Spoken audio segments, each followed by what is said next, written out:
भारतीय लोकतंत्र के इतिहास का सबसे काला दिन के रूप में 25 जून 1975 को जाना जाता है। इंदिरा गांधी की अगुवाई वाली कांग्रेस सरकार ने इसी दिन देश में आपातकाल लगाया था। जनता के सभी अधिकार छीन लिए गए थे। विपक्षी नेताओं को जेल में भर दिया गया था। प्रेस पर तमाम तरह की बंदिशें लगा दी गई थी। यह सब कुछ इंदिरा के मन मुताबिक हो रहा था, लेकिन उन्होंने अचानक जनवरी 1977 में राष्ट्रपति से लोकसभा भंग करने की सिफारिश कर दी और आकाशवाणी पर देश को संबोधित करते हुए कहा कि चुनाव मार्च तक हो सकते हैं। इंदिरा के इसे सबसे रहस्यमयी फैसलों में से एक माना जाता है, क्योंकि इमरजेंसी का भले ही विरोध हो रहा था, लेकिन कई चीजें इंदिरा के हक में थीं। मसलन 2 अच्छे मॉनसून की बदौलत कृषि उत्पादन बढ़ा और अर्थव्यवस्था पटरी पर आने लगी थी। महंगाई, खासकर खाने पीने की चीजों के दाम भी काबू में थे। इमरजेंसी के विरोध में ट्रेड यूनियनों ने हड़ताल तो की, लेकिन सरकार की सख्ती के बाद मजबूरन उन्हें काम पर लौटना पड़ा। इससे औद्योगिक उत्पादन में वृद्धि हुई थी। विदेशी मुद्रा भंडार भी 2 साल में करीब दोगुना हो गया। कारोबारी वर्ग इंदिरा के छोटे बेटे संजय गांधी के पूंजीवादी नजरिए से काफी खुश थे। उन्हें अगला ली कुआन यू तक कहा जाने लगा था। ली सिंगापुर के पहले प्रधानमंत्री थे।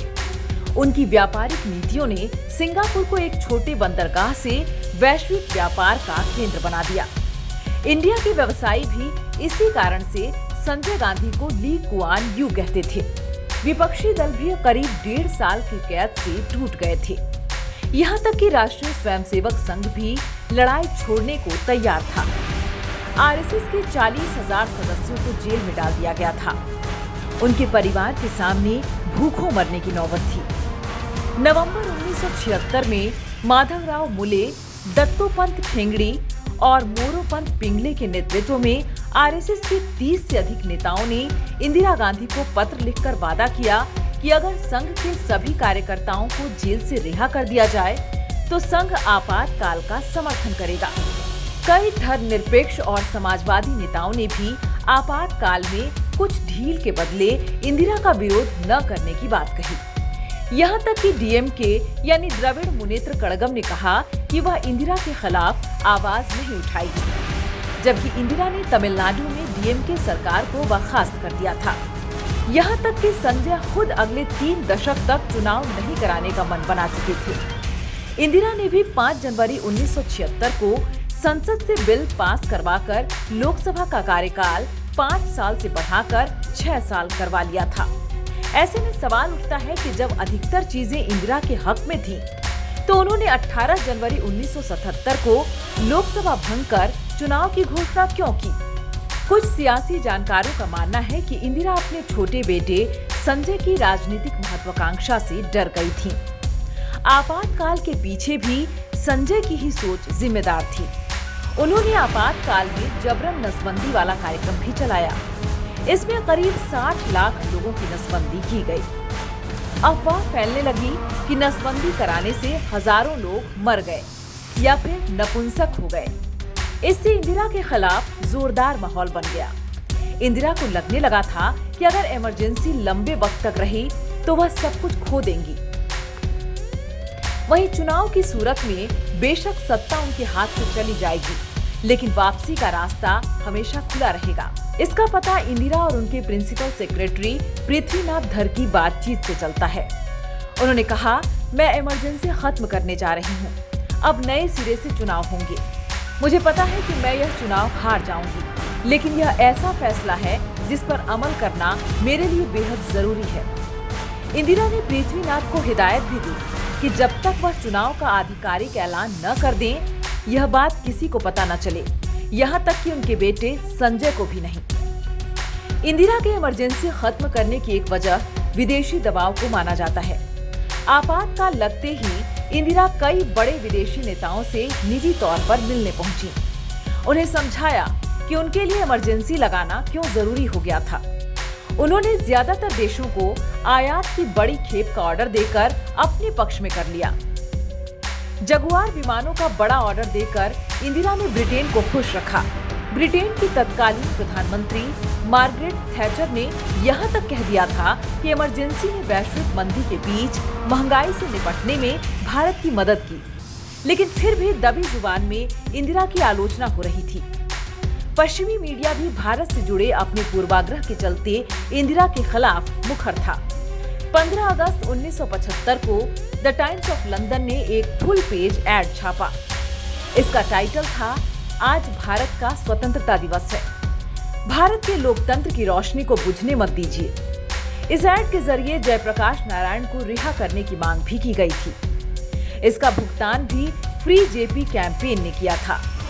कई मशहूर मैगजीन ने इंदिरा के खिलाफ आलोचनात्मक आलेख छापे। अमेरिकी पत्रकार जे एंथनी लुकास ने यहाँ तक कह दिया कि अगर आज जवाहरलाल नेहरू जीवित होते तो वह अपनी बेटी के इस अलोकतांत्रिक कदम का विरोध करते। बदले में इंदिरा उन्हें भी जेल में डाल देती। कुछ अखबारों और मैगजीन ने इंदिरा का समर्थन भी किया, लेकिन उनकी तादाद काफी कम थी। इससे जाहिर तौर पर इंदिरा पर इमरजेंसी खत्म करने का दबाव बढ़ा होगा। यह भी कहा जाता है कि इंदिरा के गुरु और मशहूर दार्शनिक जिद्दू कृष्णमूर्ति ने उन्हें इमरजेंसी खत्म करने की सलाह दी। लेकिन इसमें कोई शक नहीं कि संजय की ज्यादतियों से इंदिरा डर गई थी। यह इमरजेंसी खत्म करके चुनाव कराने की सबसे बड़ी वजह थी। इंदिरा ने अपने करीबियों से संजय की जासूसी भी करवाई। उन्हें पता लगा कि संजय अमेरिकी राजनयिकों के ज्यादा करीब जा रहे हैं। वह कम्युनिस्टों की खुलकर आलोचना भी कर रहे थे। वहीं इंदिरा सोवियत संघ को अपना स्वाभाविक मित्र मानती थी। उसने 1971 की जंग समेत कई अहम मौकों पर भारत का पक्ष लिया। संजय यूथ कांग्रेस को ही भविष्य मानते थे। उनका कहना था कि कांग्रेस दकियानूसी ख्यालात वाले बुजुर्गों से भरी है, अब इसे नए खून चाहिए। इंदिरा को लगने लगा था कि संजय की सोच उनके और देश के लिए खतरनाक है। कुछ कांग्रेसी नेता भारत को राष्ट्रपति शासन वाली तानाशाही व्यवस्था बनाने के पक्ष में थे। उन्होंने तो पूरा मसौदा तैयार कर लिया था कि किस तरह इंदिरा को जिंदगी भर के लिए राष्ट्रपति बनाना है। उसी दौरान पाकिस्तान में आम चुनाव की तैयारी चल रही थी। विदेशी मीडिया तंज कर रही थी कि पाकिस्तान लोकतांत्रिक मुल्क बन रहा है और भारत तानाशाही की ओर जा रहा है। इंदिरा को एहसास हुआ कि अब चीजें बहुत आगे जा रही हैं। वह ऐसे जाल में फंस गई थी जिसे एक हद तक उन्होंने ही बुना था। इंदिरा उससे निकलने के लिए छटपटा रही थी। 21 मार्च 1977 का दिन इंदिरा की जिंदगी का एक अहम पड़ाव था। उन्हें तय करना था कि वह लोकतंत्र का बीज बोने वाले नेहरू की बेटी हैं या फिर तानाशाही को भविष्य मानने वाले संजय की मां। उन्होंने आपातकाल पूरी तरह से खत्म करके साबित किया कि उनके लिए संजय की मां होने से नेहरू की बेटी होना ज्यादा मायने रखता था।